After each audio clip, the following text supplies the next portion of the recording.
Bonjour, mon nom est Philippe Parent et je suis en équipe avec Charles Pilote ainsi que Christopher Abdennour dans le projet de Logiciel en Sciences qui est de créer une vidéo et ensuite le mettre sur YouTube. Donc notre vidéo portera sur le sujet des systèmes d'exploitation. Donc sans plus tarder, je vais commencer. Comme vu en classe, les systèmes d'exploitation servent à superviser et à démarrer les logiciels, s'assurer de la bonne communication entre l'utilisateur et l'ordinateur, et aussi à s'occuper des échanges d'informations avec les périphériques. Il y a deux types de systèmes d'exploitation. Il y a ceux qu'on appelle les open source et ainsi ceux qu'on appelle les closed source.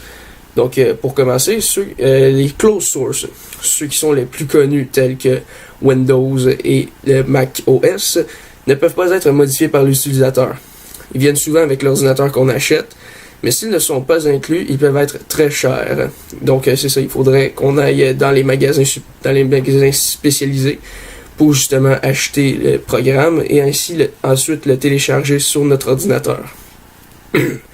89,9% des ordinateurs qui sont sur le web utilisent une des multiples versions de Windows. De nos jours, Windows 7 est le plus populaire dans le monde. Donc en effet, même si plusieurs personnes utilisent justement les nouvelles versions de Windows, comme moi par exemple, j'utilise la dernière version qui est sortie justement en 2013, mais malheureusement, encore beaucoup de personnes utilisent les anciennes versions, comme le Windows 7. Certaines personnes trouvent qu'il marche mieux, et ainsi de suite. Ils ont plusieurs raisons. Donc maintenant, pour ce qui est des open source, tels que le Linux et GNU, comme ici, on peut les reconnaître justement avec le petit pingouin. Ces systèmes d'utilisation sont accessibles par l'utilisateur et totalement modifiables. Donc on peut apporter des modifications comme on veut sur justement ces programmes. Saviez-vous que les appareils électroniques Android utilisent aussi une version modifiée de Linux? Avec Linux, on peut tout faire. De protéger notre adresse IP à faire un serveur.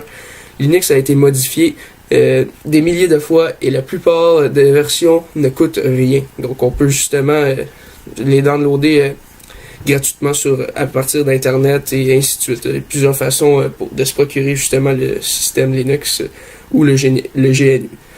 Donc, malgré tout, Windows est de loin le service d'exploitation le plus utilisé dans le monde, surtout en raison de sa facilité d'utilisation.